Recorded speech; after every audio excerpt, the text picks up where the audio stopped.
Oh, Amiya. Hello, everybody. This is your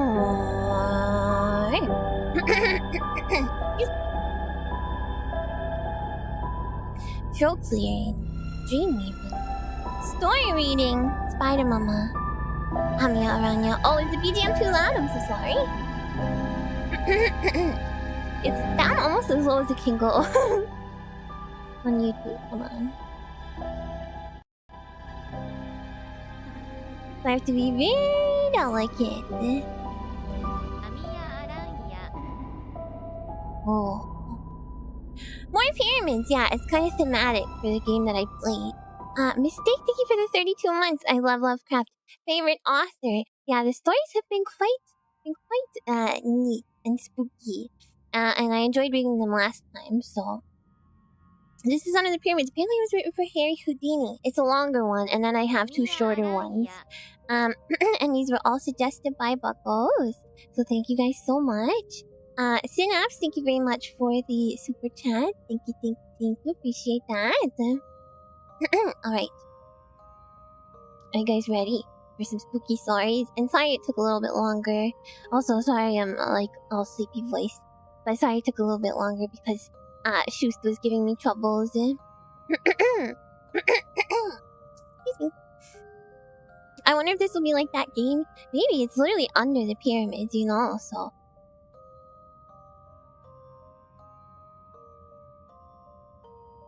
It's literally under the pyramids. So, okay.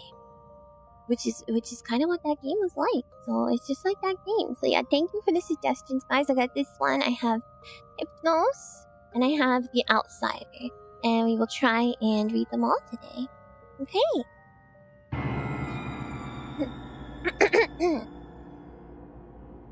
Alright. This is Under the Pyramids. Mystery attracts mystery. Ever since the wide appearance of my name as a performer of unexplained feats, I have encountered strange narratives and events, which my calling has led people to link with my interests and activities. Some of these have been trivial and irrelevant, some deeply dramatic and absorbing, some productive of weird and perilous experiences, and some involving me in extensive scientific and historical research. Many of these matters I have told and shall continue to tell freely, but there is one of which I speak with great reluctance, and which now I am relating only after a session of thrilling persuasion from the publishers of this magazine, who had heard of vague rumors of it from other members of my family. Well, if this takes up the whole time, then I'll do another one next week. Easy peasy. Is the music still too loud for it? I have it like as low as it can go. Is that better? My voice is probably a little bit low though. Cause, you know, I'm sleepy. The hitherto guarded subject pertains to my non-professional visit to Egypt 14 years ago, and has been avoided by me for several reasons. For one thing, I am averse to exploiting certain unmistakably actual facts and conditions obviously unknown to the myriad tourists who throng about the pyramids and apparently secreted with much diligence by the authorities at Cairo, who cannot be wholly ignorant of them. For another thing, I dislike to recount an incident in which my own fantastic imagination must have played so great a part.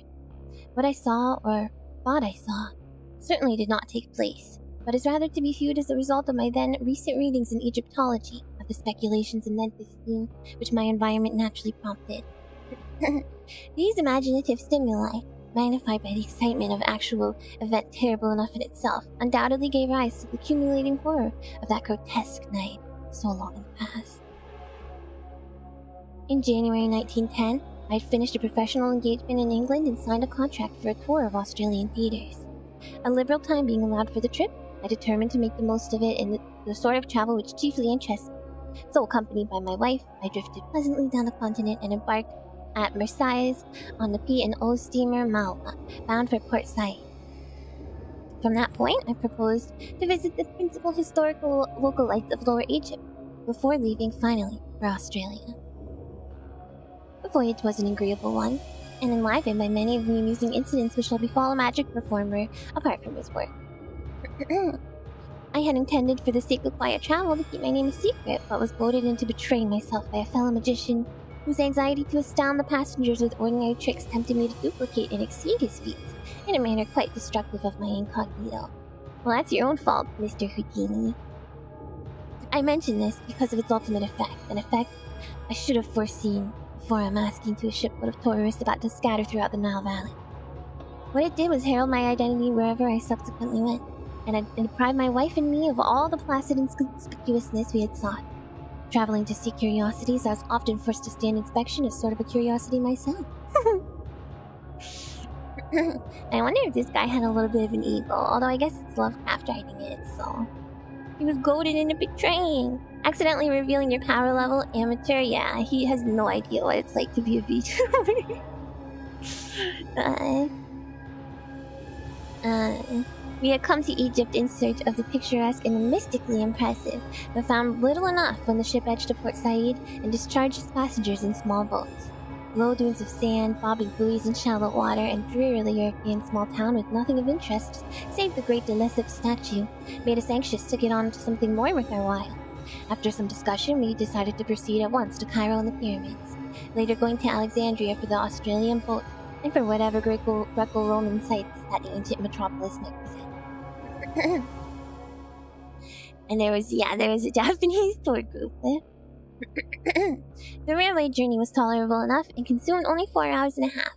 We saw much of the Suez Canal, whose route we followed as far as Ismailia, and later had a taste of old Egypt in our glimpse of the restored freshwater canal in the Middle Empire. Then at last we saw Cairo glimmering through the growing dusk, a twinkling constellation which became ablaze as we halted at the great Gare Centrale. But once more, disappointment awaited us. For all that we beheld was European, save costumes and crowds.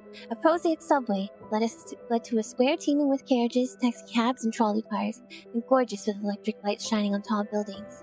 Whilst the very theater, while I was vainly requested to play, and which I later attended as a spectator, had recently been renamed to the American Cosmograph.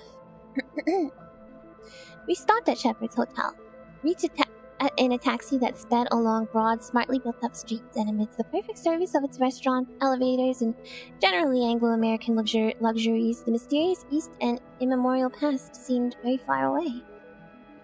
The next day, however, precipitated us delightfully into the heart of the Arabian Nights atmosphere. And in the winding ways and exotic skyline of Cairo, the Baghdad of Harun al-Rashid seemed to live again, guided by our Baedeker. We had struck east past the Ezbekia Gardens along the mosque in quest of a native quarter, and we were soon in the hands of a clamorous cicerone, who, notwithstanding later developments, was assuredly a master at his trade. Not until afterward did I see that I should have applied at the hotel for a licensed guide. This man, a shaven, peculiarly hollowed voice, and relatively cleanly fellow who looked like the pharaoh and called himself Abdul Rizal Drogman, appeared to have much power over others of his kind, though subsequently the police professed not to know him, and to suggest a race is merely a name for any person in authority, whilst Drogman is obviously no more than a clumsy modification of the word for a leader of tourist parties, Dragoman. Welcome Raiders, welcome Spooky Raiders, and hi Metche! I hope you enjoyed your stream, your Spooky Tober stream. I saw you playing a spooky game. Welcome in you guys, we're just reading some Lovecraft today. And I kind of just woke up so I'm a little bit sleepy, but we're starting off with Under the Pyramids. And it's just getting going, okay? So I think you will probably be able to still enjoy it. So welcome in, and I hope you had a good stream. And let's get back to the story. Abdul led us among such wonders as we had before only read and dreamed of. Old Cairo is itself a storybook and a dream. Labyrinths of narrow alleys, redolent of aromatic secrets. Arabesque balconies and oriels nearly meeting above cobbled streets, maelstroms of oriental traffic with strange cries, cracking whips, rattling carts, jingling money, and braying donkeys. Kaleidoscopes of polychrome robes, veils, turbans, and tarbushes. Water carriers and dervishes, dogs and cats, soothsayers and barbers. and over all the whining of blind beggars crouched in alcoves, and the sonorous chanting of muezzins from minarets limed delicately against a sky of deep, unchanging blue. The roofed, quieter bazaars were hardly less alluring. Spice, perfume, incense, beads, rugs, silks, and brass. Old Mahmud Suleiman squats cross-legged amidst his gummy bottles while chattering news pulverized mustard in the hollow capital of an ancient classic column. Yeah, I love the illustrativeness of this, right? A roaming Corinthian, perhaps from neighboring Heliopolis, where Augustus stationed one of his 3 Egyptian legions. And I apologize if I'm pronouncing things incorrectly. There's a lot of words I've never seen in my life, so... Antiquity begins to mingle with exoticism. And then the mosques and the museum, we saw them all, and try not to let our Arabian revel succumb to the darker charm of pharaonic Egypt, which the museum's priceless treasures offered. That was to be our climax, and for the present we concentrated on the medieval Saracenic glories of the caliphs, whose magnificent tomb mosques form the glittering fairy necropolis on the edge of the Arabian desert. At length, Abdul took us along the Sharia Muhammad Ali to the ancient mosque of the Sultan Hassan, and the tower-flanked Bab el-Azab. I like to think of as Adele. Adele? Listen. Beyond which climbs the steep wall pass to the mighty citadel that Saladin himself built with the stones of forgotten pyramids. It was sunset when we scaled that cliff, circled the modern mosque of Muhammad Ali, and looked down from the dizzying parapet over Mystic Cairo. Mystic Cairo all golden with its carven domes, its ethereal minarets, its flaming gardens. Far over the city towered the great Roman dome of the new museum, and beyond it, across the cryptic yellow Nile that is mother of aeons and dynasties, lurked the menacing sands of the Libyan desert. Undulant and iridescent and evil with older arcana. The red sun sank low, bringing the relentless chill of Egyptian dusk, and as it stood poised on the world's rim like that ancient god of Heliopolis, Re Harakta, the goat horizon sun, we saw silhouetted against the vermeil holocaust the black outlines of the pyramids of Giza. The Paleogen tombs there were hoary with 1,000 years when Tut Ankh Amen mounted his golden throne in distant Thebes. When we knew that we were done with the Saracen Cairo, and that we must taste the deeper mysteries of primal Egypt, the black Chem of Ra and Amen, Isis, and Osiris. Not a lot of people realize the pyramids are just next to Cairo. You can see them in the sea. I know, it's so cool. I always kind of wanted to go to Egypt. The mummy croaked hello from the other side. The mummy singing Adele. Let's see. The next morning, we visited the pyramids, riding out in a Victoria across the Nile Bridge with its bronze lions, the island of Gizarit with its massive lebak trees, and the smaller English bridge to the western shore. Down the shore road we drove, between great rows of lebaks and past the vast zoological gardens to the suburb of Giza, where a new bridge to Cairo proper has since been built. Then, turning inland along the Sharia el-Haram, we crossed a region of glassy canals and shabby native villages, till before us loomed the objects of our quest, leaving the mists of dawn and forming inverted replicas in the roadside pools. 40 centuries, as Napoleon had told its campaigners there, indeed looked down upon us. The road now rose abruptly till we finally reached our place of transfer between the trolley station and the Mina House Hotel. Abdul Reis, who capably purchased our pyramid tickets, seemed to have an understanding of the crowding, yelling, and offensive Bedouins who had inhabited a squalid mud village some distance away and pestiferously assailed every traveler. For he kept them very decently at bay and secured an excellent pair of camels for us, himself mounting a donkey. Assigning the leadership of our animals to a group of men and boys more expensive than useful. The area to be traversed was so small that camels were hardly needed, but we did not regret adding to our experience this troublesome form of desert navigation. Pyramids stand on a high rock plateau, this group forming next to the northernmost of the series of regal and aristocratic cemeteries built in the neighborhood of the extinct capital Memphis. which lay on the same side of the Nile, somewhat south of Giza, which flourished between 3400 and 2000 BC. The greatest pyramid, which lies nearest the modern road, was built by King Chops or Khufu about 2800 BC and stands more than 450 feet in perpendicular height. I think Khufu was mentioned in the game. I think it was. In a line southwest from this are successively the second pyramid, built a generation later by King Khephren, and those slightly smaller, looking even larger because set on higher ground, and a radically smaller third pyramid of King Mycerinus, built around 2700 BC near the edge of the plateau and due east of the second pyramid, with a face probably altered from a colossal portrait of Khephren. Its royal restorer stands the monstrous sphinx, mute, sardonic, and wise beyond mankind and memory. Khufu was the mummy? Yeah, but he was a pharaoh. He was a mummy, he was a pharaoh, and I fought him. I killed him.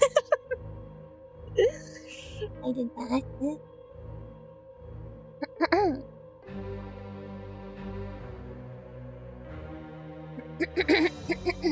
Excuse my throat, guys, so sorry. Minor pyramids and the traces of ruined minor pyramids are found in several places, and the whole plateau is pitted with the tombs of dignitaries of less than royal rank. These latter were originally marked by mastabas, or stone bench-like structures about the deep burial shafts, as found in other Memphian cemeteries and exemplified by Qumeb's tomb in the Metropolitan Museum of New York. At Giza, however, all such visible things have been swept away by time and pillage, and only the rock-hewn shafts, either sand-filled or cleared out by archaeologists, remain to attest their former existence. Connected with each tomb was a chapel in which priests and relatives offered food and prayer to the hovering Ka, or vital principle of the deceased. The small tombs have their chapels contained in their stone mastabas or superstructures, but the mortuary chapels of the pyramids, where regal pharaohs lay, were separate temples, each to the east of its corresponding pyramid and connected by a causeway to a massive gate chapel or propylon at the edge of the rock plateau. The gate chapel leading to the second pyramid, nearly buried in its drifting sands, yawns subterraneously southeast of the Sphinx. Persistent tradition dubs it the Temple of the Sphinx, and it may perhaps be rightly called such if the Sphinx indeed represents the second pyramid's builder, Khephren. There are unpleasant tales of the Sphinx before Khephren, but whatever its elder features were, the monarch replaced them with his own that men might look at the colossus without fear. It was in the Great Gateway Temple that this life-size diorite statue of Khephren, now in the Cairo Museum, was found. A statue before which I stood in awe when I beheld it.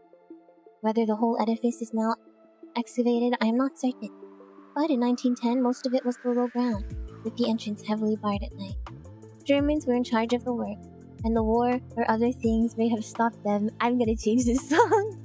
I would give much in view of my experience and of a certain Bedouin whisperings discredited or unknown in Cairo, to know what has developed in connection with a certain well in a transverse gallery, where the statues of the pharaoh were found in curious juxtaposition with the statues of baboons. No, this playlist is good. I'm just gonna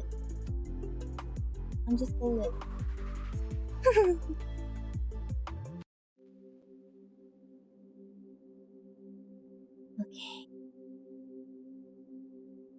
The road, as we traversed it on our camels that morning, curved sharply past the wooden police quarters, post office, drugstore, and shops on the left, and plunged south and east in a complete bend that scaled back the rock plateau and brought us face to face with the desert and under the lee of the Great Pyramid. Past Cyclopean masonry we rode, rounding the eastern face and looking down ahead into the valley of minor pyramids beyond which the eternal Nile glistened to the east, and the eternal desert shimmered to the west. Very close loomed the three major pyramids, the greatest devoid of outer casing and shewing its bulk of great stones, but the other retaining here and there the neatly fitted covering which had made them smooth and finished in their day. Watching the neon lights of Old Cairo in 2080 hacking the pyramids. Oh my god, someone should make a game like that. Presently we descended towards the Sphinx and sat silent beneath the spell of those terrible unseeing eyes. On the vast stone breast we faintly discerned the emblem of Ra-Harakt, for whose image the Sphinx was mistaken in the late dynasty. And though sand covered the tablet between the great paws, we recalled that Thutmose IV inscribed thereon, and the dream he had when a prince, It was then that the smile of the Sphinx vaguely displeased us and made us wonder about the legends of subterranean passages beneath the monstrous creature, leading down to depths none might dare hint at. Depths connected with mysteries older than dynastic Egypt we excavate, and having sinister relation to the persistence of abnormal animal-headed gods in the ancient Nilotic pantheon. Then too, it was asked I myself an idle question whose hideous significance was not too clear for many an hour. It sounds like an alien language even though it's English. He's just using a lot of big words, you know.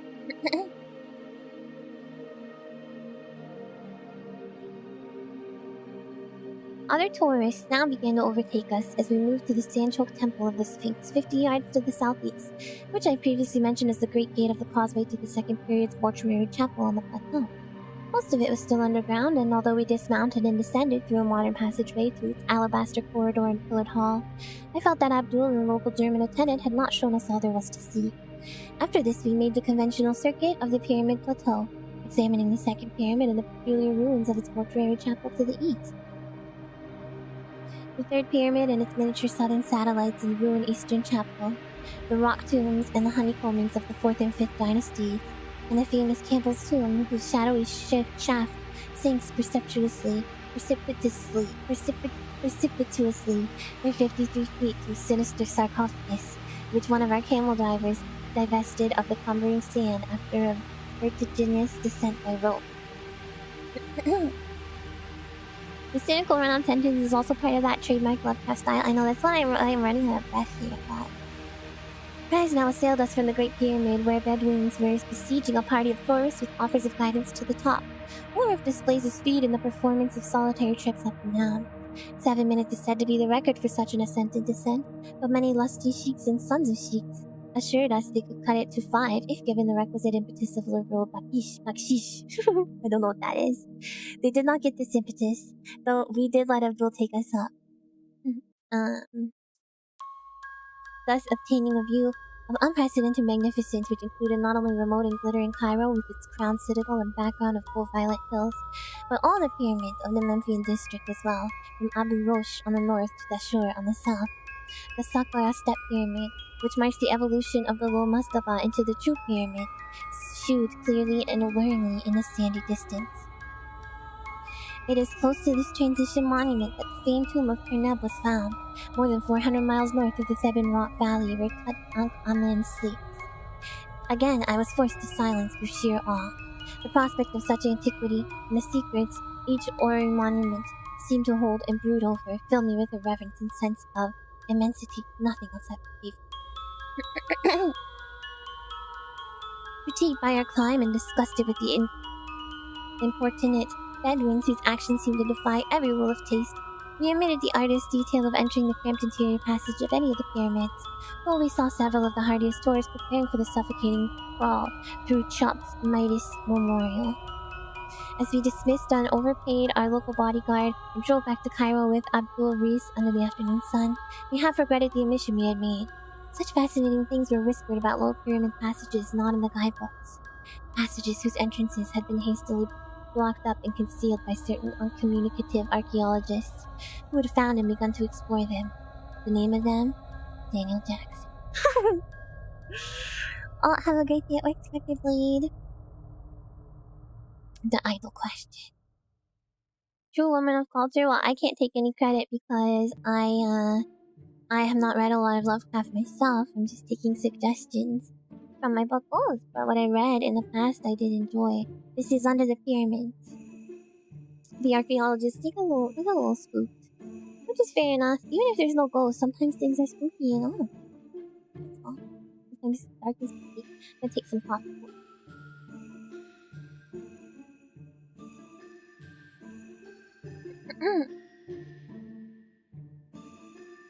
Of course, this whispering was largely baseless on the face of it, but it was curious to reflect how persistently visitors were forbidden to enter the pyramids at night or to visit the lower burrows and crypt of the Great Pyramid. Fear.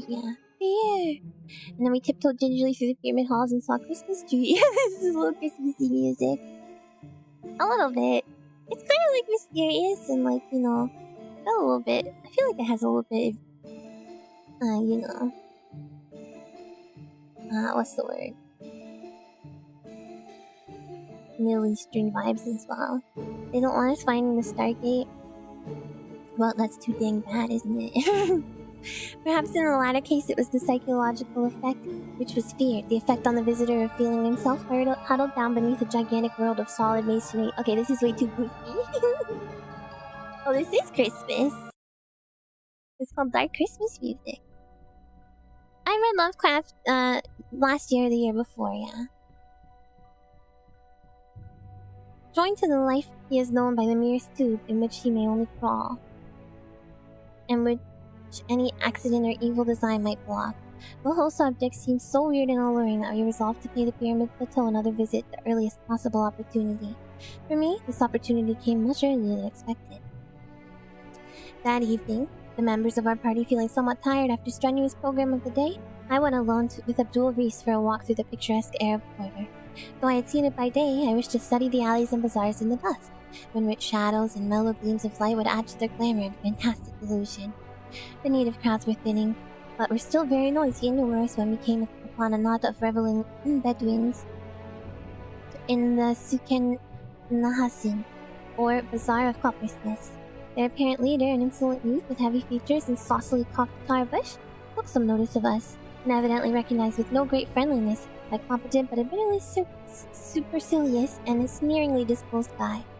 Perhaps, I thought, he resented that odd reproduction of the Sphinx half-smile, which I had often remarked with amused irritation, or perhaps he did not like the hollow and sepulchral resonance of Abdul's voice. At any rate, the exchange of ancestrally opprobrious language became very brisk, and before long, Aliziz, as I heard the stranger called, when called by no worse name, began to pull violently at Abdul's robe, an action quickly reciprocated and led to a spirited scuffle in which both combatants lost their sacredly cherished headgear that would have reached an even direr condition had I not intervened and separated them by main force. Jeez.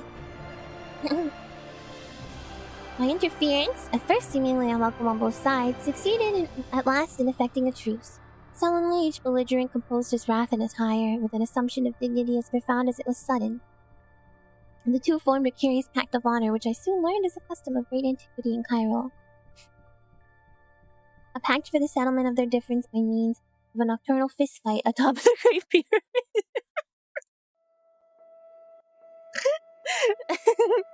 Long after the departure of the last moonlight sightseer, each duelist was to assemble a party of seconds, and the affair was to begin at midnight, proceeding by rounds in the most civilized possible fashion. Hey bro, I'll take you. Meet me on top of the pyramid, bro. In all this planning, there was much which excited my interest. The fight itself promised to be unique and spectacular, while the thought of the scene on that hoary pile overlooking the antediluvian plateau of Giza under the wan moon of pallid small hours appealed to every fiber of imagination in me. I don't know if that's the way to make friends. It's probably a way to settle differences. The story is a prequel to Super Smash Bros. Why? They fight on a pyramid. Immediately went for the ancient rite of running the ones atop the pyramid, and then after, they're gonna pour one out for the homies. You definitely should have done that. You know, yeah, we are in rap battle territory. A request found Abdul exceedingly willing to admit me to his party of seconds. Oh, it stopped.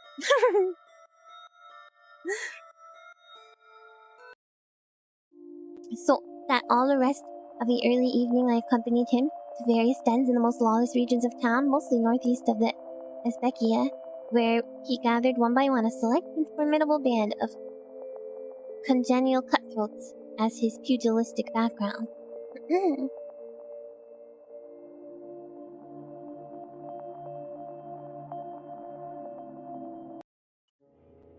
Shortly after 9, our party, mounted on donkeys bearing such royal or tourist reminiscent names such as Rameses, Mark Twain, J.P. Morgan, and Minnehaha, edged through street labyrinths, both oriental and occidental, crossed the muddy and mast-forested Nile by the bridge of the Bronze Lions, and cantered philosophically between the Lebucks on the road to Giza. Slightly over 2 hours were consumed by the trip, toward the end of which we passed the last of the returning tourists, saluted by the last inbound trolley car, and we were alone with the night and the past and the spectral moon. I'm gonna turn the music I prepared on for this originally. I thought it might be too distracting, but this is so distracting that I feel like it's gonna be fine now.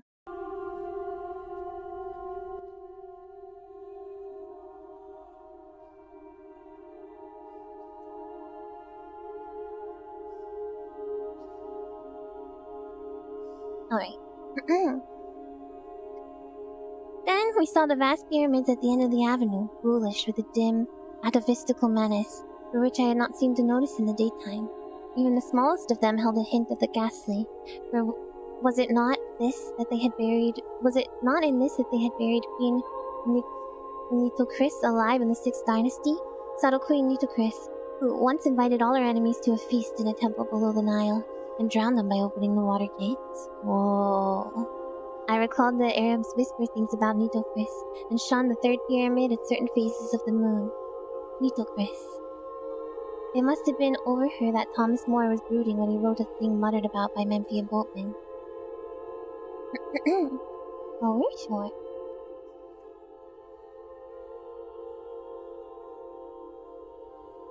The subterranean nymph that dwells mid sunless gems and glory's head, the lady of the pyramid.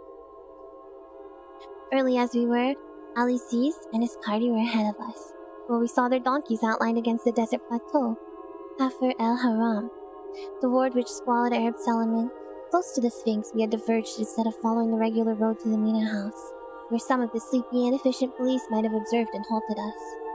Here, where filthy Bedouins stabled camels and donkeys in the rock tombs of Kefren's courtiers, we were led up the rocks and over the sand to the Great Pyramid, up whose time-worn sides the Arabs swarmed eagerly, Abdul Rees offering me the assistance I did not need.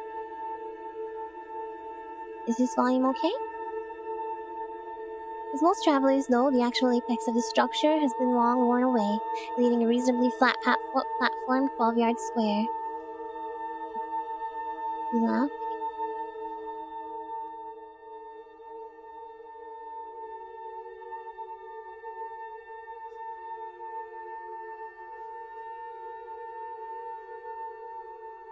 On this airy pinnacle,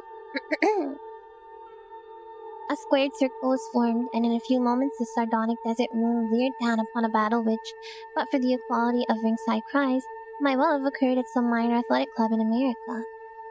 As I watched I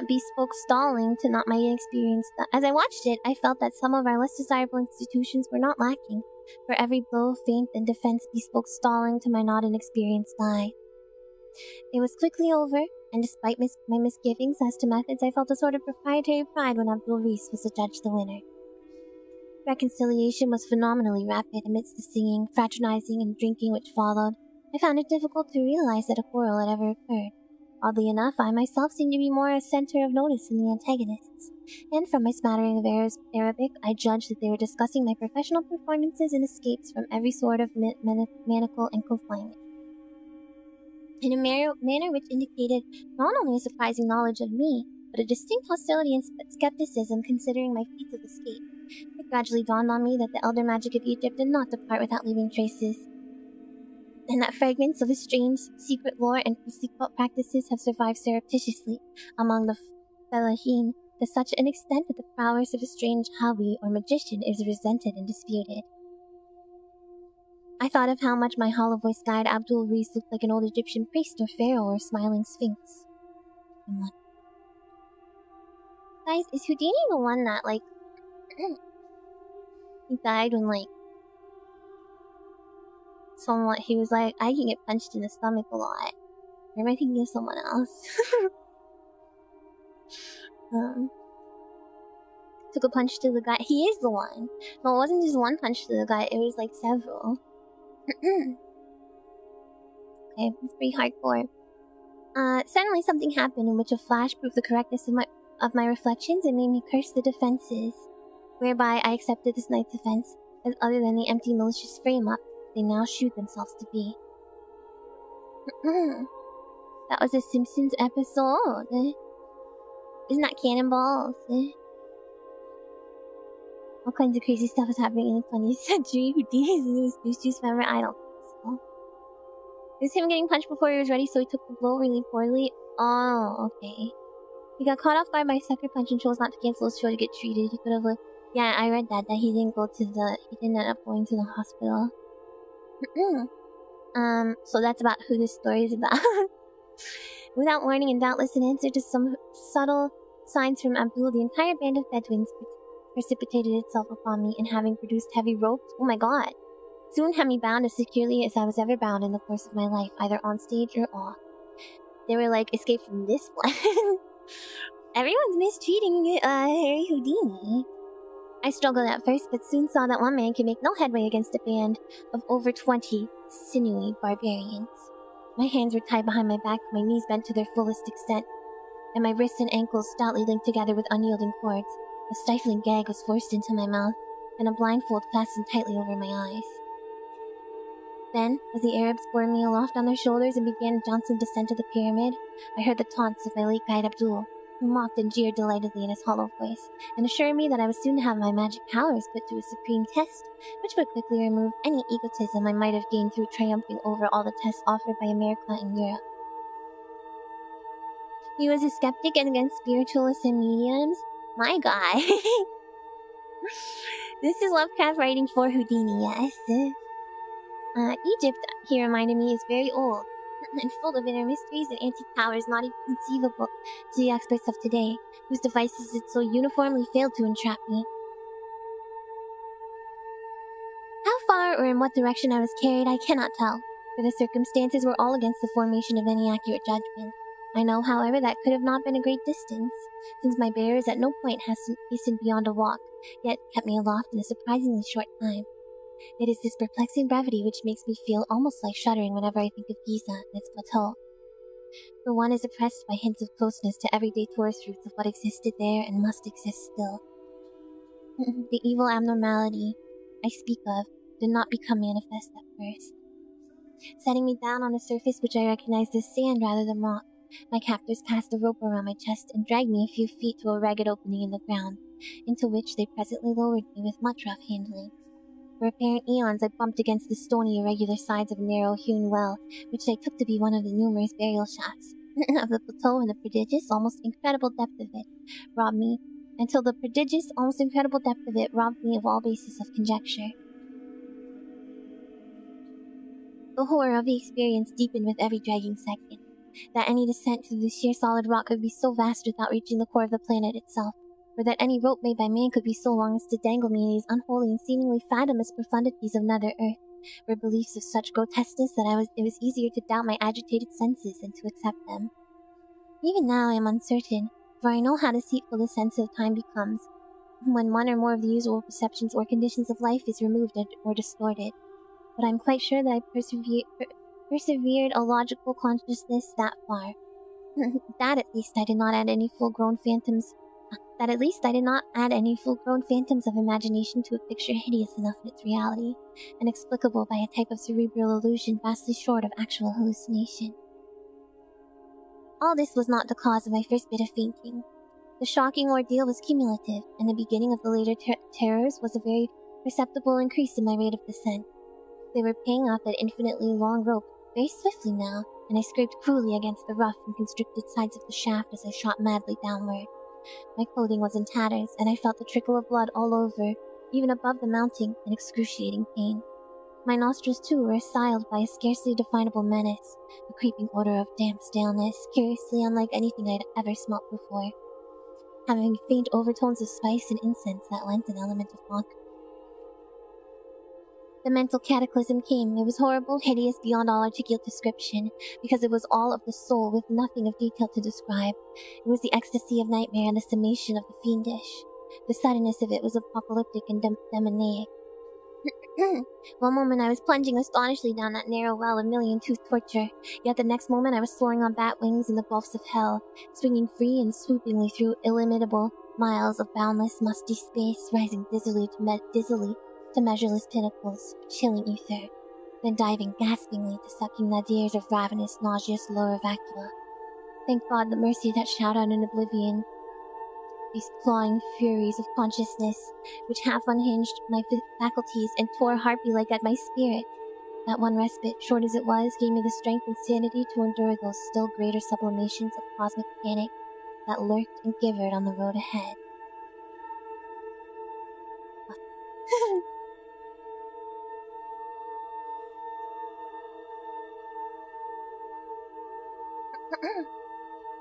Pretty spooky, pretty spooky.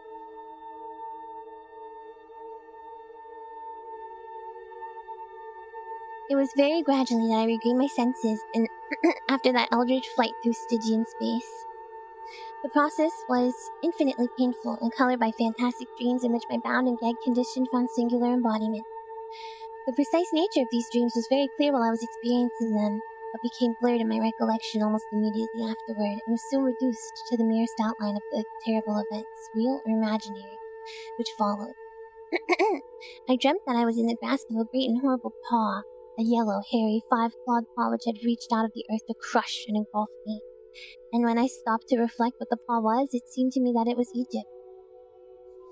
In the dream, I looked back at the events of the preceding weeks and saw myself lured and enmeshed little by little, subtly and insidiously by some hellish cruel spirit of the Elden Nile sorcery. Some spirit was in Egypt before man ever was.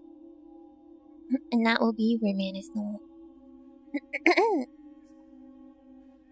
The paw was Egypt?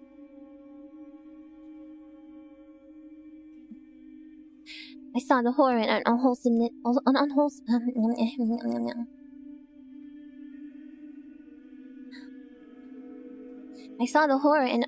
antiquity of Egypt, and the grisly alliance it has always had with tombs and temples of the dead. I saw phantom processions of priests with the heads of bulls, falcons, cats, and ibises, phantom processions marching interminably through subterraneous labyrinths, and avenues of titanic propylaea, beside which a man as a fly, and offering unnameable sacrifices to indescribable gods. Stone colossi marched in endless night and drove herds of grinning androsphinxes down to the shores of illimitable stagnant rivers of pitch. And behind it all, I saw the ineffable malignity of primordial necromancy, black and amorphous, and fumbling greedily after me in the darkness to choke out the spirit that had dared to mock it by emulation. In my sleeping brain, there took shape a melodrama of sinister hatred and pursuit, and I saw the black soul of Egypt, singling me out and calling me in inaudible whispers, calling and luring me, leading me on with the glitter and glamour of the Saracenic surface, but ever pulling me down to the age-mad catacombs and horrors of its dead and abysmal paranoia. Veronic heart. Sorry guys, these are some tough words I've never seen before. Then the dream faces took on human resemblances, and I saw my guide Abdul Rees in the robes of a king, with the sneer of the Sphinx on his features, and I knew that those features were the features of Khephren the Great, who raised the second pyramid, carved over the Sphinx's face in the likeness of his own, and built the titanic gateway temple whose myriad corridors the archaeologists think they have dug out of the cryptical sand and the uninformative rock. And I looked at the long, lean, rigid hand of Khephren, the long, lean, rigid hand as I had seen it on the diorite statue in the Cairo Museum, the statue they had found in the terrible gateway temple, and wondered that I had not shrieked when I saw it on Abdul Rees. That hand, it was hideously cold and it was crushing me. It was the cold and cramping of the sarcophagus, the chill and constriction of unrememberable Egypt. It was nighted in the Necropolitan Egypt itself, that yellow paw, and they whisper such things of Khephren. But at this juncture I began to awake, or at least to assume a condition less completely that of sleep than the one just preceding. I recalled the flight atop the pyramid, the treacherous Bedouins and their attack, my frightful descent by rope through endless rock depths, and my mad swinging and plunging in a chill void redolent of aromatic putrescence. I perceive that I now lay in a damp rock floor, and that my bonds are still biting into me with unloosened force. It was very cold, and I had seemed to detect a faint current of noisome air sweeping across me. The cuts and bruises I had received from the jagged sides of the rock shaft were paining me woefully, their soreness enhanced by a stinging or burning acuteness, by some pungent quality in the faint draft, and the mere act of rolling over was enough to set my whole frame throbbing in untold agony.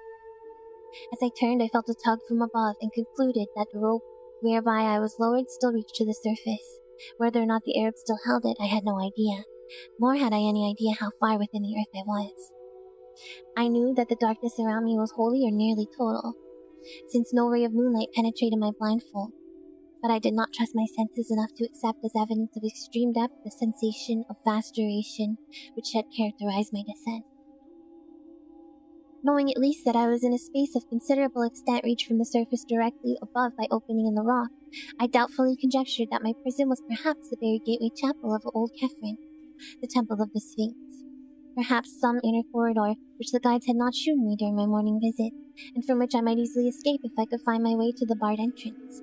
It would be a labyrinth wandering, but no worse than others out of which I had in the past found my way.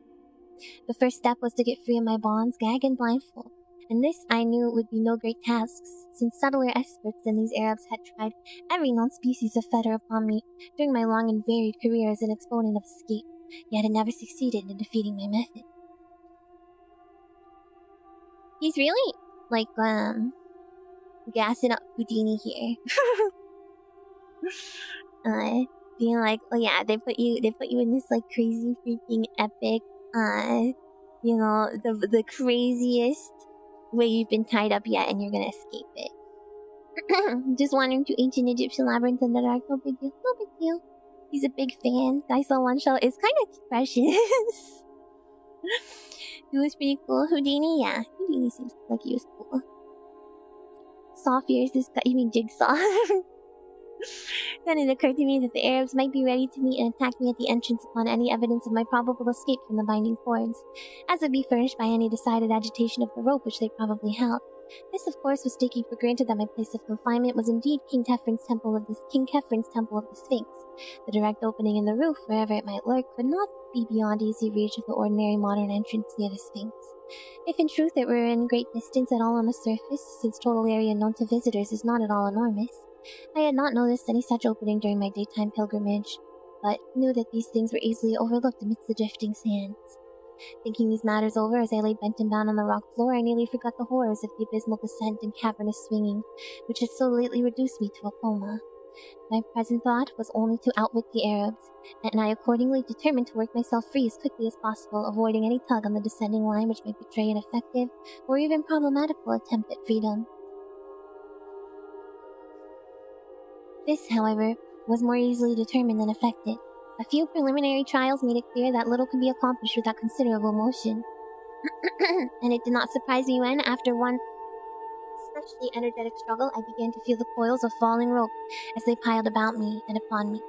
Obviously, I thought, the Bedouins had felt my movements and released their end of the rope, hastening no doubt to the temple's true entrance lie murderously in wait for me. The prospect was not pleasing, but I had faced worse in my time without flinching, and would not flinch now. At present, I must first of all free myself of bonds, then trust ingenuity to escape from the temple unharmed. It is curious how implicitly I become to believe in myself in the old temple of Kefren beside the Sphinx, only a short distance below the ground. The belief was shattered, and every pristine apprehension of preternatural depth and demonic mystery revived by a circumstance which grew in horror and significance even as I formulated my philosophical plan. I have said that the falling rope piling up about and upon me. Now, I saw that it was continuing to pile as no rope of normal length could possibly do. It gained in momentum and became an avalanche of hemp, accumulating mountainously on the floor and half burying me beneath its swiftly multiplying coils. Soon I was completely engulfed and gasping for breath as the increasing convolutions submerged and stifled me. My senses tottered again, and I vainly tried to fight off a menace desperate and ineluctable.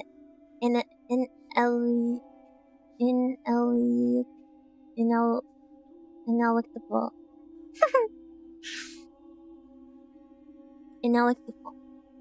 It was not merely that I was tortured beyond human endurance, not merely that life and breath seemed to be crushed slowly out of me. It was the knowledge of what those unnatural lengths of rope implied, the consciousness of what unknown and incalculable gulfs of inner earth must at this moment be surrounding me. I'm being attacked by a rope snake! My endless descent and swinging flight through goblin space, then, must have been real. and even now I must be lying helpless in some nameless cavern whirled toward the core of the planet. Such a sudden confirmation of ultimate horror was unsupportable, and a second time I lapsed into merciful oblivion. When I say oblivion, I do not imply that I was free from dreams. On the contrary, my absence from the conscious world was marked by visions of the most unutterable hideousness. God, if only I had not read so much Egyptology before coming to this land, which is the fountain of all darkness and terror. The second spell of fainting filled my sleeping mind anew with shivering realization that the country and its archaic secrets, and through some damnable chance my dreams turned to the ancient notions of the dead and their sojournings in the soul and body beyond those mysterious tombs, and were more houses than graves. That was a long sentence. Yeah, what's the goblin space? He's hung up on this pit business, get a hold of yourself, man. He's in a freaking deep pit, he's so scary. I recalled in dream shapes, which it is well that I do not remember, the peculiar and elaborate construction of the Egyptian sepulchres, and the exceedingly singular and terrific doctrines which determine this construction. All these people thought of was death and the dead. They conceived of a literal resurrection of the body, which made them mummify it with desperate care, and and preserve all the vital organs in canopic jars near the corpse. Whilst, besides the body, they believed in two other elements. The soul, which after its weighing and approval by Osiris dwelt in the land of the blessed, and the obscure and pretentious Ka, or life principle, which had wandered about the upper and lower worlds in a horrible way, demanding occasional access to the preserved body, consuming the food offerings brought by priests and pious relatives to the mortuary chapel, and sometimes, as men whispered, taking its body or the wooden double, always buried beside it and stalking noxiously aboard on errands peculiarly repellent.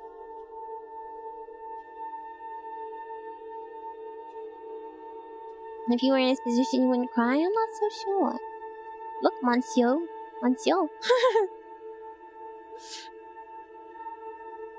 For thousands of years, those bodies rested gorgeously encased and staring glassily upward when not visited by the Ka, awaiting the day when Osiris should restore both Ka and soul, lead forth the stiff legions of the dead from the sunken houses of sleep. It is said to have been a glorious rebirth, but not all sounds were approved, nor were all tombs inviolate, so that certain grotesque mistakes and fiendish abnormalities were to be looked for. Even today, the Arabs murmur of unsanctified convocations and unwholesome worship in forgotten nether abysses, which only winged invisible Kas and soulless mummies may visit and return unscathed. This part of the track gets a bit louder than the rest as you read. I'm sorry. Not much I can do about it than change it, but I don't really have anything to change it to, so I'll try and speak up. Suddenly H.P. Lovecraft leapt into the pit and used his big muscles to save Houdini, and I kissed all the Arabs got real at the end.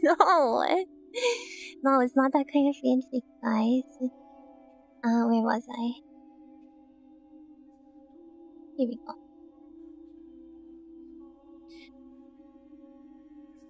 I just hugged the Ami who also wouldn't be crying. Oh, I'd definitely be crying, yeah. Perhaps the most leeringly blood-congealing legends are those which relate to certain perverse products of decadent priestcraft, composite mummies made by the artificial union of human trunks and limbs with the heads of animals, in imitation of the elder gods. At all stages of history, the sacred animals were mummified so that consecrated bulls, cats, ibises, crocodiles, and the like might return someday to greater glory. But only in the decadence did they mix the human and animal in the same mummy. Only in the decadence, which they did not understand the rights and prerogatives of the Ka and the soul. What happened to those composite mummies is not told of, at least publicly, and it is certain that no Egyptologist ever found one. The whispers of Arabs were very wild and cannot be relied upon. They even hint that the old Khephren, he of the Sphinx, the second pyramid, and the yawning gateway temple, lives far underground, wedded to the Ghoul Queen Nitocris, and ruling over the mummies that are neither of man nor of beast.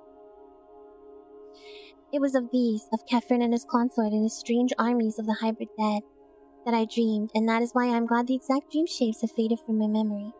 My most horrible vision was connected with the idle question I had asked myself the day before when looking at the great cavern riddle of the desert, and wondering what unknown depths of the temple so close to it might be secretly connected.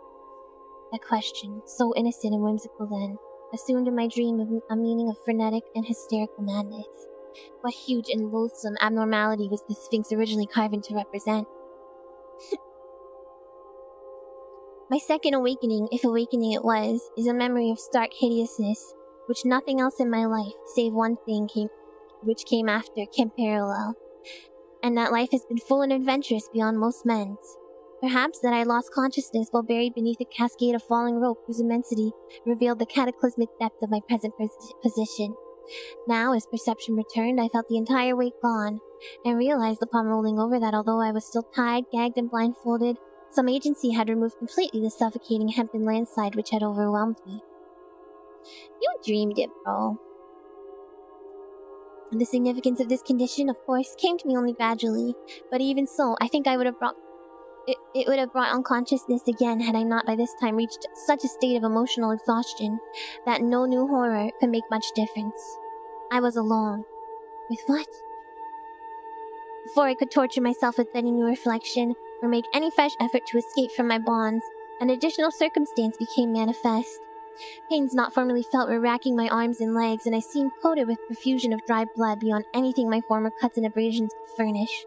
My chest, too, seemed pierced by 100 wounds, as though some malign, titanic ibis had been pecking at it. Assuredly, the agency which had removed the rope was a hostile one, and had begun to wreak terrible injuries upon me, when somehow impelled to desist. Yet all the time my sensations were distinctly the reverse of what one might expect. Instead of sinking into a bottomless pit of despair, I was stirred with a new courage and action. For now, I felt that the evil forces were physical things which a fearless man might encounter, on an even basis. It came to me in a dream. When you go outside, you get cuts everywhere. You had sleep paralysis like that once where a rope fell on you. On the strength of this, I thought I had tugged again at my bonds, and used the art of a lifetime to free myself as I had so often done amidst the glare of lights and the applause of vast crowds. The familiar details of my escaping process commenced to engross me, and now that the long rope was gone, I half regained my belief that the supreme horrors were hallucinations after all, and there had never been any terrible shaft, measureless abyss, or interminable rope. Was I after all in the gateway temple of Kefren beside the Sphinx? And had the sneaking Arab stolen in to torture me as I lay helpless there? At any rate, I must be free. Let me stand up unbound, ungagged, and with eyes open to catch any glimmer of light which might come trickling from any source, and I could actually delight in the combat against evil and treacherous foes. How long I took in shaking off my encumbrances, I cannot tell. It must have been longer than in my exhibition performances, because I was wounded, exhausted, and enervated by the experiences which I had passed through. When I was finally free and taking deep breaths of chill, damp, evilly spiced air, all the more horrible when encountered with the screen of gag and blindfolded edges, I found it was too cramped and fatigued to move at once. There I lay, trying to stretch, a frame bent and mangled for an indefinite period, straining my eyes to catch a glimpse of some ray of light which would give any hint as to my position.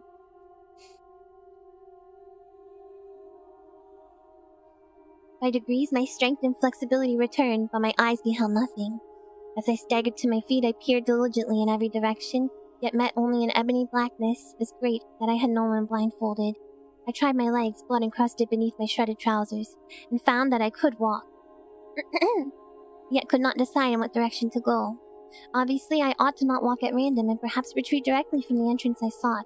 So I paused to note the direction of the cold, fetid, natron-scented air current, which I'd never ceased to feel. Accepting the point of its source as the possible entrance to the abyss, I strove to keep track of this landmark and to walk consistently towards it. I had a matchbox with me, and even a small electric flashlight, but of course the pockets of my tossed and tattered clothing were long since emptied of all heavy articles.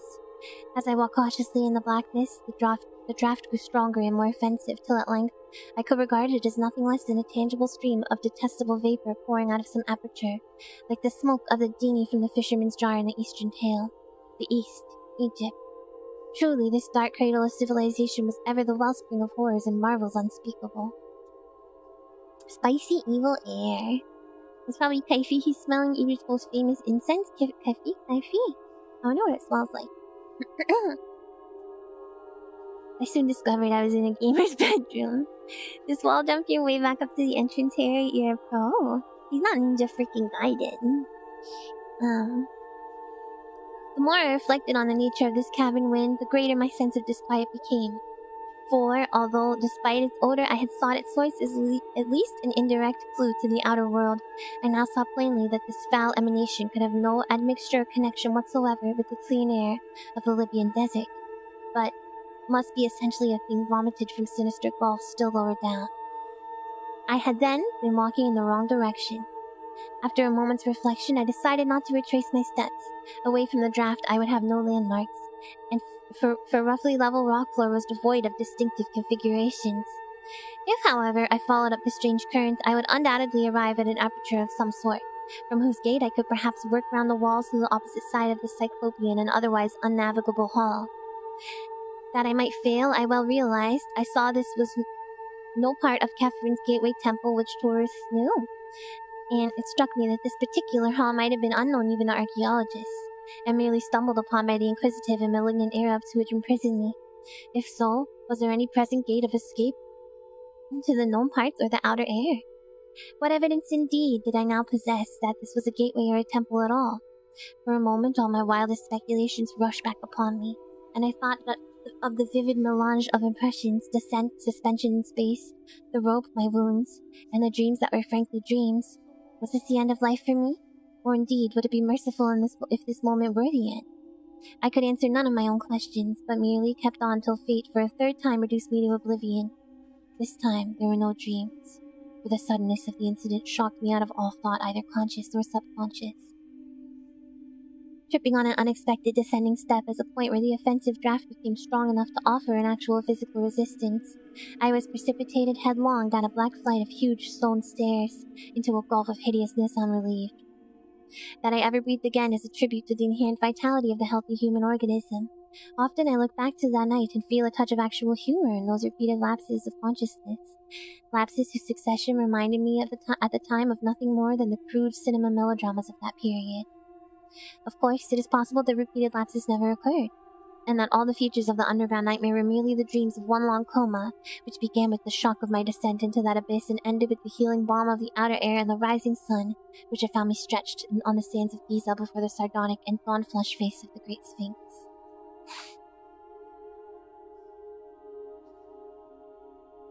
Now let's see how close I am to the end. I'm pretty close.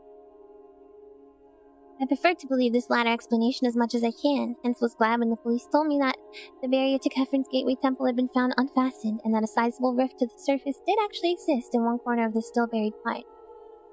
I was glad, too, when the doctors pronounced my wounds only those to be expected from my seizure, blindfolding, lowering, struggling with bonds, falling some distance, perhaps into a depression in the temple's inner gallery, dragging myself to the outer barrier and escaping from it. And experiences like that. Very soothing diagnosis, and yet I know there must be more that appears on the surface. That extreme descent is too vivid a memory to be dismissed, and it is odd that no one has ever been able to find a man answering the description of my guide Abdul Riz El Drogman, the tomb-throated guide who looked and smiled like King Kefren. Oh, it was King Kefren. I've digressed from my connected narrative, perhaps in the vain hope of evading the telling of that final incident, the incident in which all is most certainly a hallucination. But I promise to relate it, and do not break promises. When I recovered, or seemed to recover, my senses after that fall down the black stone stairs, I was quite alone and in the darkness as before. The windy stench, bad enough before, was now fiendish. Yet I had acquired enough familiarity by this time to bear it stoically. Dazedly, I began to crawl away from the place where the putrid wind came, and with my bleeding hands felt the colossal blocks of a mighty pavement. Once my head struck against a hard object, and when I felt of it, I learned that it was the base of a column. A column of unbelievable immensity, whose surface was covered with gigantic chiseled hieroglyphics, very perceptible to my touch. Crawling on, I encountered other titan columns at incomprehensible distances apart. When suddenly my attention was captured by the realization that something which must have been impinging upon my conscious hearing long before the conscious sense was aware of it.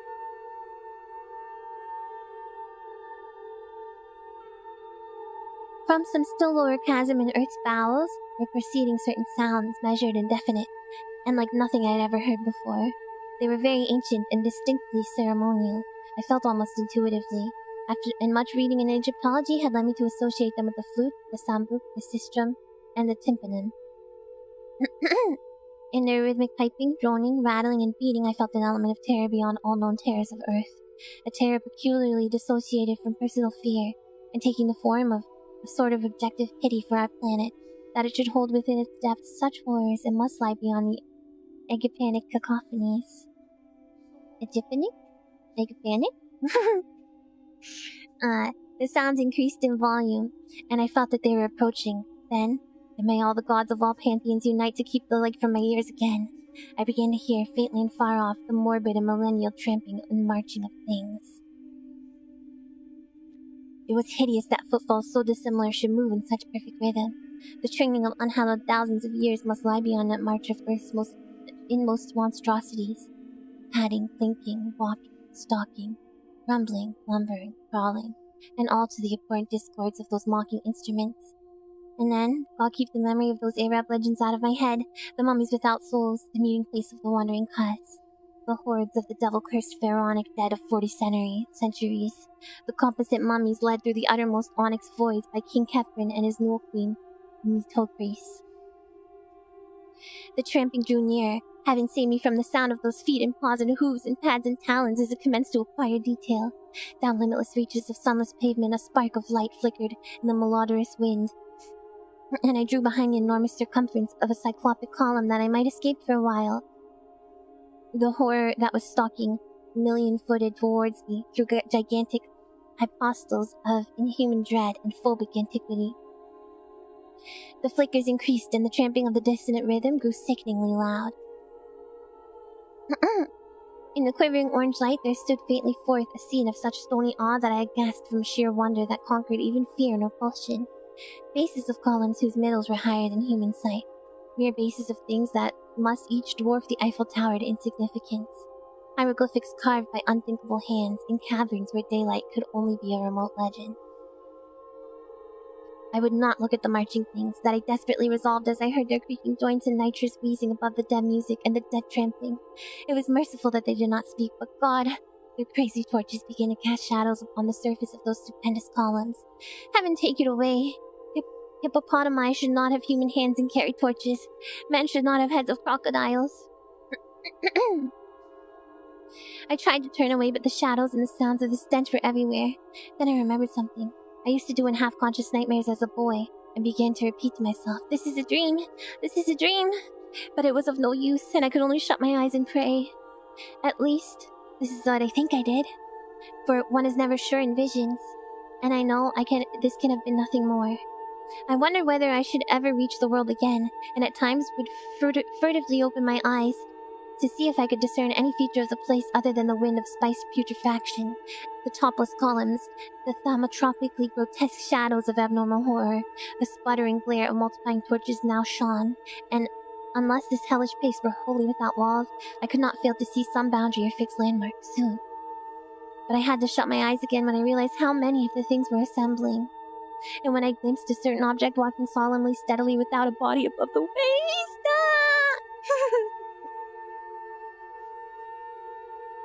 Ah!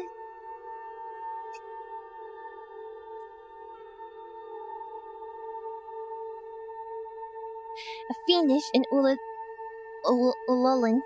corpse gurgle or death rattle now split the very atmosphere.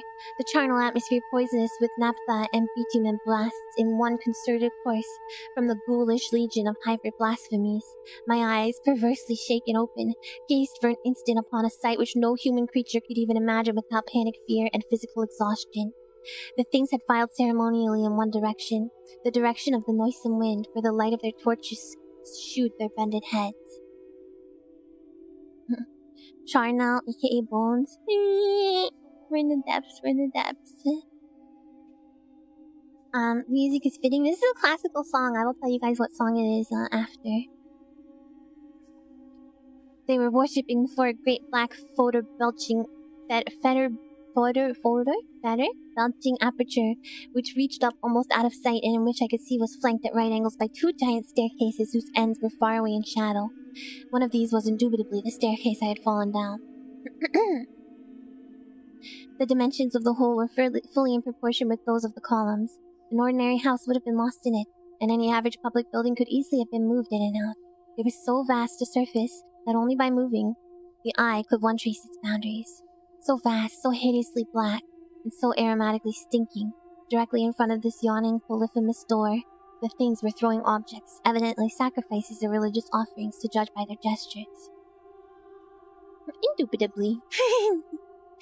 Kefren was their leader, sneering King Kefren, the guide of Abdul Rees, crowned with the golden shent, and intoning endless formulae with the hollow voice of the dead.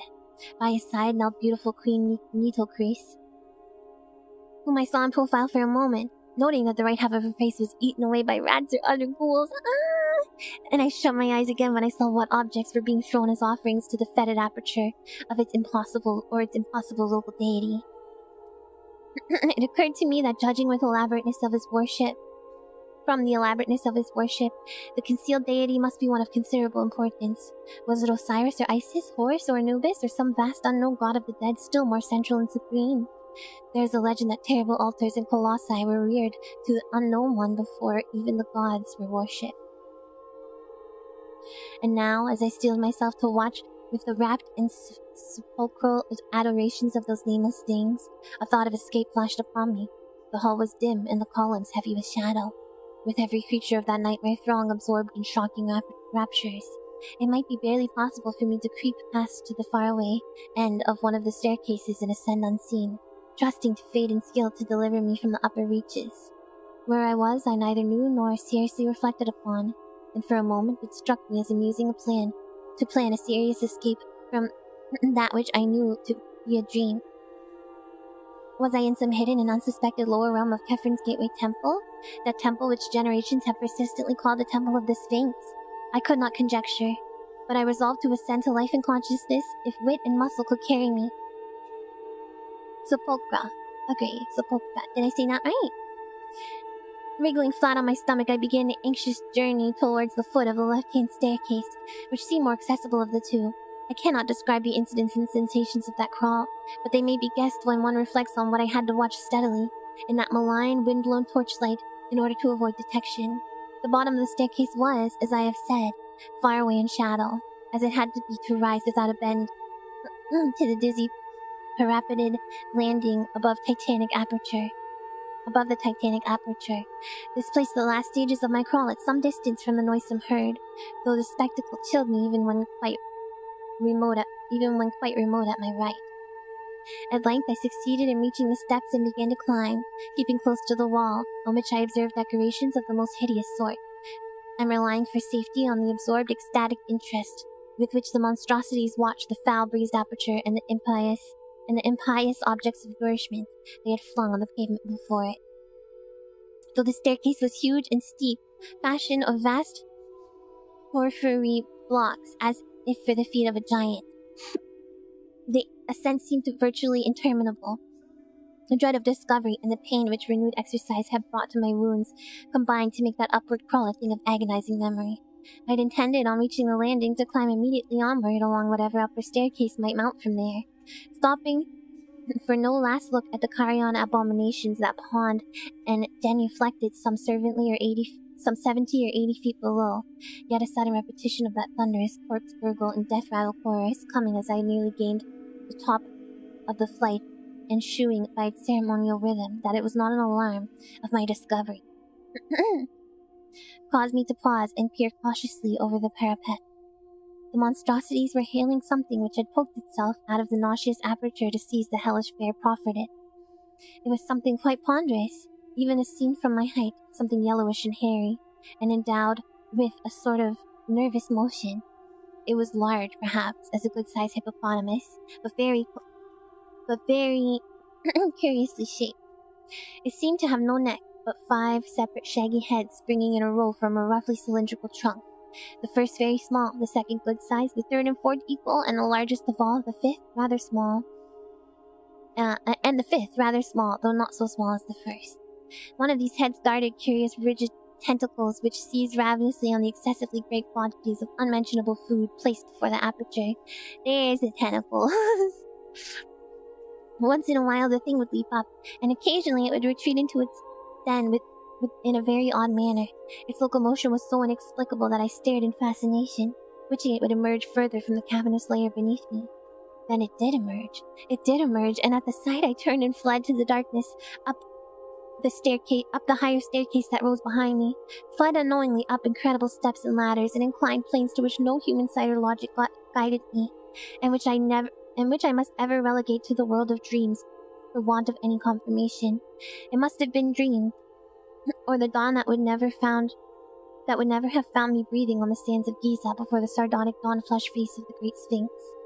The Great Sphinx, God, that idle question I asked myself on the sun-blessed morning before. What huge and loathsome abnormality was the Sphinx originally carved to represent? Accursed is the sight, be it in dream or not, that revealed to me the supreme horror, the unknown god of the dead, which licks its colossal chops in the unsuspected abyss, fed hideous morsels by soulless absurdities that should not exist. The five-headed monster that emerged, the five-headed monster as large as a hippopotamus, the five-headed monster, and that of which it is the merest forepaw. But I survived, and I know it was only a dream. Whoa, spooky! That was a tough read. A lot of words I don't know, and a lot of run-on sentences that made it, made me not sure where to put the emphasis on certain words, but it was alright. I think if any of these other ones are short enough to where I can read them today, but I should probably wait till next week. If you guys want to do this again. It's old? Yeah, but I mean, yeah. It's just hard. It's different reading things out loud than in your mind, It's tough one to read it out loud, especially for the first time, yeah. For sure, Defo, if you're up to it. Okay, let's do it again, and we can read these other two I have. I have Hypnos and The Outsider, so I think, don't want to ruin your throat so early in the week. I know, and it's already a little bit scritchy, so let's take it chill. Lovecraft ain't your fave, but you're up for more spooky stories? Well, I have these two. If you guys have any suggestions, feel free to send them. A couple people sent some that were way too long, though. Like, I can't read the entire novel of Dracula to you guys, I'm sorry. As much as I would love to, it would be very difficult. Yeah, I could look for some more Poe. I think I read some Poe last year. Early 1900s stories, I like that. Yeah, so these stories are so spooky. Can we get a hug? Of course. Of course. I will try and read someone today to see who's live. I was sitting back listening to you paint that picture fits so well with Pirate M. Haru. Right, it's kind of perfect. Can you read the Spikes notes? No, Spikes notes are lame. Pirate M. Haru, yeah, it was great. There's a short story that formed the prototype of Dracula about how many pages? About how many pages? I don't know. I think Ami's gonna be live in an hour, so I'm not gonna read myself. They're a lot like YouTubers where they get paid if their video is so and such long. What authors are? Okay. Let's see who is live here.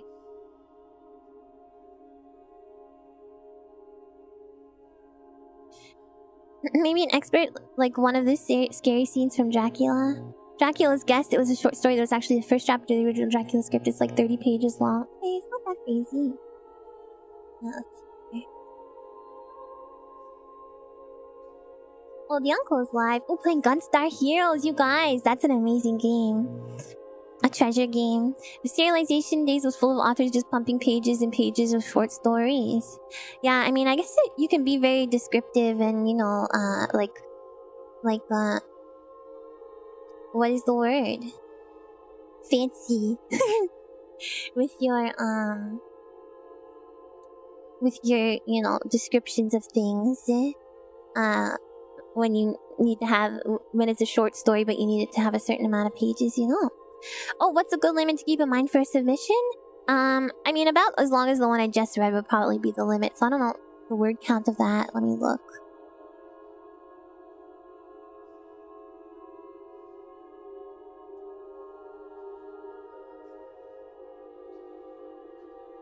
Like 10k words would be the upper limit, I think.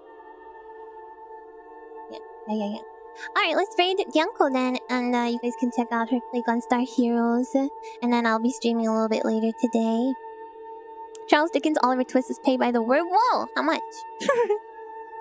Just like he's stretching the webcam to hit that second page of the book report. Or even an essay, you know. Sometimes you have to... But usually professors will know. They'll be like, you're trying to pad this out, bro. I'll see you guys soon. In the meantime, you can go... what's the thing in Gunstar Heroes that we can have the raid message be? Maybe a Gunstar Heroes reference. What do you guys think?